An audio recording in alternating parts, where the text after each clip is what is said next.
What's up? What's up? What's up? YouTube, welcome to the channel.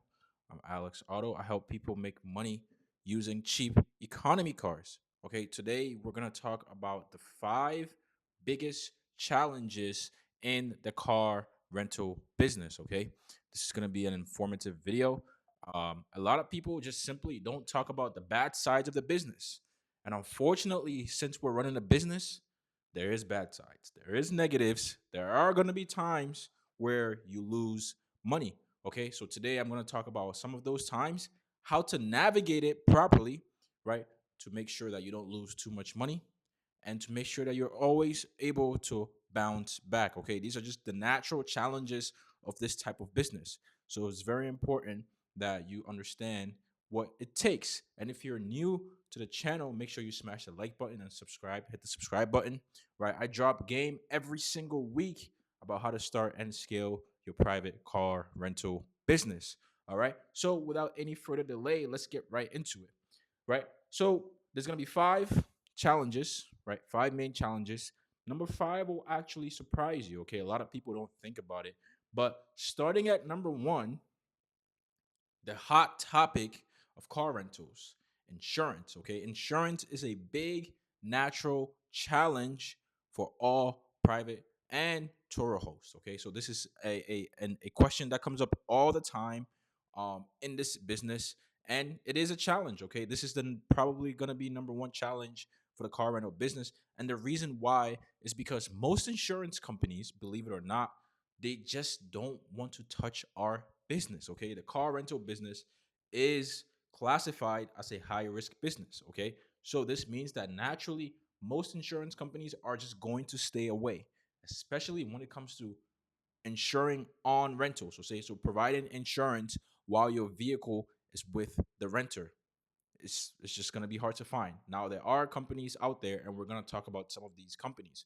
But what you need to understand as a host is once you are able to get an insurance company that provides you with the service, you have to make sure that you don't lose them. Insurance is a for-profit business. So that means that if you file too many claims, they lose too much money, they kick you out. You're gone. All right. So now when it comes to the insurance side, you have three really main ways to insure your cars. Okay, so you have the on rental, you have the off rental, and then you have the fleet, right? The fleet insurance. So that will be your commercial insurance policy. Now I know that for most of you guys are coming from a place where you have personal insurance, whether it's with Geico, State Farm, Progressive, etc. Now, what you need to understand is when you're using these personal insurance policies, most of those companies are just simply going to deny your claims if anything happens and they find out that you were renting the car. So it's very important for you to understand that. All right. So how do you combat that? How do you get around that? Okay. We're solution oriented. So one of the ways to get around that is using on rental insurance. So what is on rental insurance? On rental insurance is car rental insurance. So these type of policies cover your vehicle when it's rented, okay, when it's on the rental and only when it's on the rental. So I'll give you an example. If you have your car available for rent and I could come pick up your car today at 9 p.m. Eastern time, you can purchase a policy, right, from various companies where from 9 p.m. Eastern time up until I return the car, right, you will have insurance that protects your vehicle. Okay. Now, some of these companies include rental cover, includes Bonza, right, and we had other companies in this space that have naturally decided to step out of the space. So there were companies previously like SureApp and Allianz, right, that decided that they no longer want to provide on rental insurance. So, like I said, right, insurance is a very touchy subject. So, on rental insurance is an option. Now, what does on rental insurance mean? On rental insurance means that your car is covered under something called a collision damage waiver. Okay, so the collision damage waiver just is exactly what it is. It's a collision damage waiver. So if your car collides with another vehicle, the damage waiver comes into play and pays you out for the damages to your car. Simply, that's simply all it is. Okay. And Toro does something similar when they ask you as the host or the renter to purchase daily insurance. Now, Turo, for most hosts, takes a fee for the insurance that they provide. And then on the renter side, they charge them a fee to cover the vehicle per day, right? So that's what it is. That's a collision damage waiver. All right. So that's the on rental strategy. If you wanted to go with an off rental strategy, you can do that. This is a higher risk strategy. So when it comes to the off rental strategy, all you're doing essentially is covering your vehicle, right? Covering your vehicle in a state compliant way. So what do I mean by this? So that means that you put some kind of insurance on your car, okay? And that insurance ensures that your vehicle is compliant with your state, right? Because each vehicle has to have insurance for it to get registered with the MVA, right?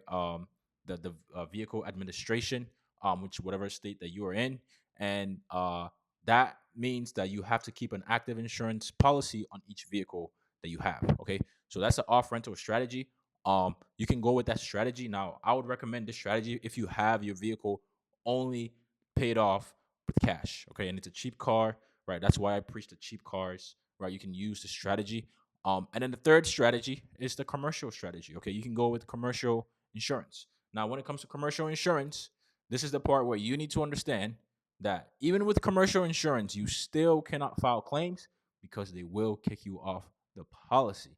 Okay, and some of the places you can get commercial insurance, you have places like Romley Insurance, you have places like GMI Insurance, you have ABI Insurance, you have Lancer Insurance, right? There's many more insurance companies out there that cover fleets as a whole, right?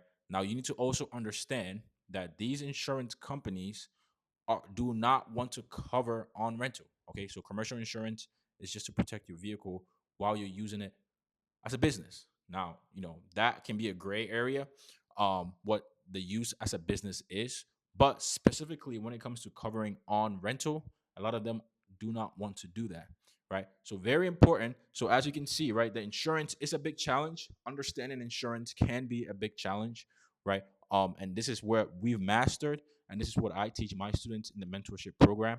So if you want to learn more information, right, and know how to properly protect your cars while you're running this business, make sure to use the link below in the description to book a free strategy call for me to see how I can help you. Let's get into number 2, risk management. Okay, risk management, super important, ladies and gentlemen. If you don't manage your risk as a business, you just not going to be profitable. You're going to have too many problems, too many stolen cars, too many customers that don't pay you, right? And you're just gonna have a headache. So what does risk management involve? Okay, risk management is the ability to determine, identify, transfer, or mitigate risk in your business. Okay, and for our business, the biggest risk to us is the renter. That's the biggest risk. So you need to manage your renter properly from the day they step into the door to when they leave with your vehicle. So what does this involve? Okay, so the very first thing you need to understand is that you have to be able to do background checks. You have to know the type of person who is coming to pick up the key. If you don't know the type of person who's picking up the key from you, you are not managing your risk. Okay, so the more information you have here, the better. The second thing you need to be able to identify is if the license they're giving you is real or fake. Very simple.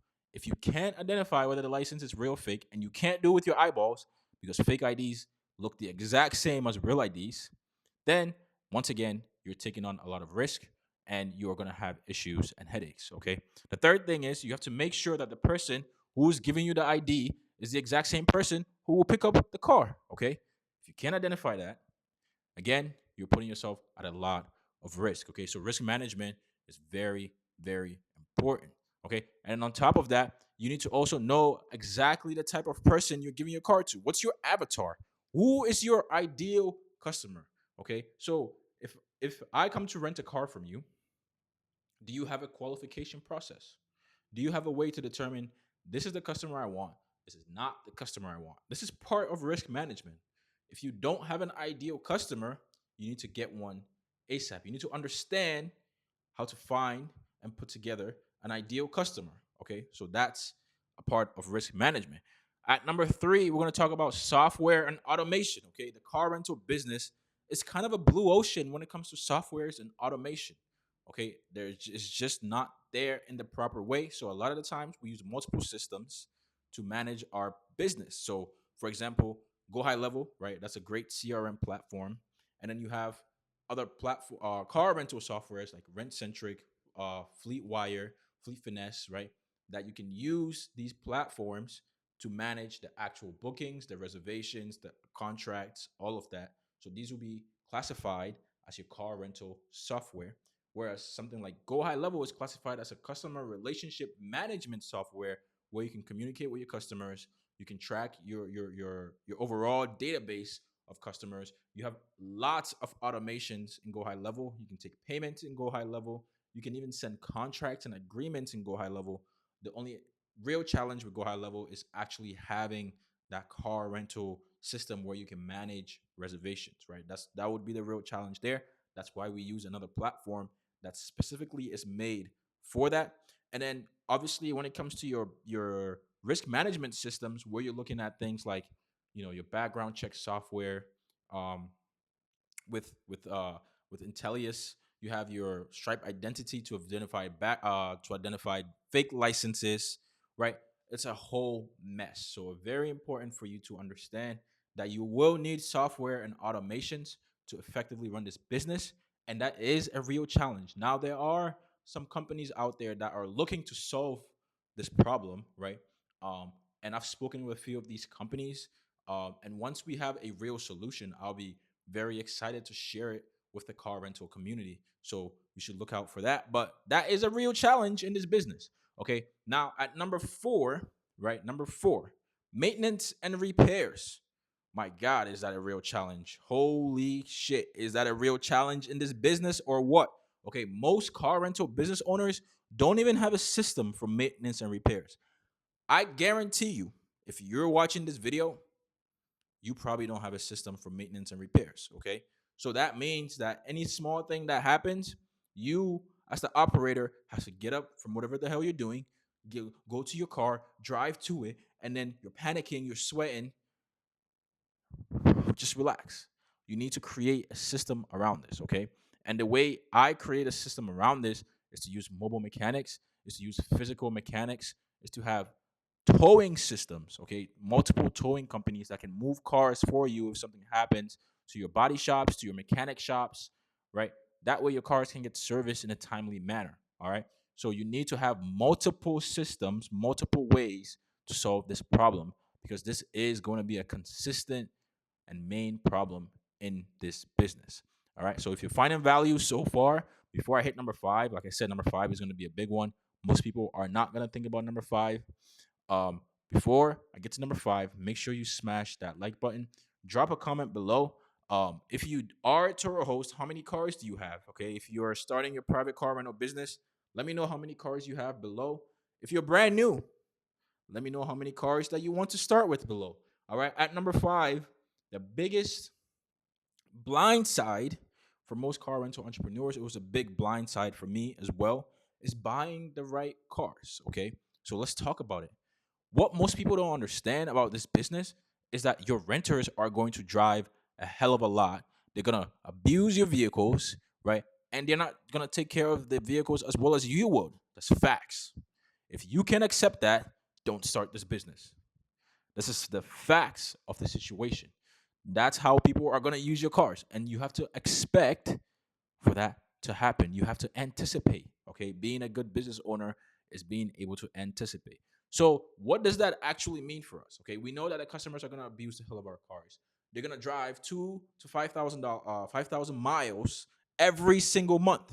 Think about how many miles that is. Okay. Especially for our niche, right? Where we're renting cheap economy cars to gig economy workers. They drive for a living. Okay. So, what kind of cars do we actually want to give them? Do you want to give them a Lexus? No. Okay. Do you want to give them an unreliable car like a Chevy Cruze, like a Hyundai Elantra? No. Okay. You want to make sure you give these people ultra reliable vehicles that have low cost of maintenance, okay? Right? And that have great gas mileage, okay? And the reason why is because that first of all, they want great gas mileage, okay? They want great miles per gallon, right? Anywhere from 25 and up. is good because they save a bunch of money because they drive a lot. Okay. Second of all, you don't want to give them anything luxury or anything like that because that's a high maintenance vehicles. You're gonna spend a bunch of money in maintenance. They're gonna drive the hell out of the cars. Okay, so no luxury vehicles, and then you want to give them reliable and cheap economy cars. Okay, anywhere from 3 to 5, $6,000 max. And the reason why we use that range, because a lot of people ask, why $3 to 5,000? I can't buy a car for $10,000. No, you can't, because they drive your cars a lot, and your cars are gonna depreciate, and you're gonna lose a bunch of money to depreciation. Okay, if you buy a Toyota Camry with 50,000 miles for $10,000, and I buy the same Toyota Camry with 120,000 miles, I buy mine for 5K, you buy yours for 10K. By the time yours gets to 120,000 miles, which it will, you've lost $5,000. If I gain an additional 50, 60, 70,000 miles, I can still sell the car, maybe $1,000 less, but how much more have I made? Okay, you lose less money in the middle. Okay, that's why it's important to buy at that range, because that's the bottom of the depreciation curve. And most people don't understand this part. That's why it's important to buy the right vehicle so you actually make money, right? And then to hell if you go finance the car and take an auto loan, man, are you fucking screwed. All right, you shouldn't be dumb enough to go get an auto loan. You should understand that in a car rental business, your cars get driven a lot, so you need to factor in depreciation and buy the cars right at the right price. All right. So those are the 5 biggest challenges in the car rental business. We talked about insurance. We talked about risk management. We talked about maintenance and repairs. We talked about software and automation. And finally, we talked about buying the right cars. Okay. So if you enjoyed this video, make sure you smash the like button, subscribe to the channel. If you're ready to start or scale your car rental business, use the link in the description below. Book a free strategy call with me.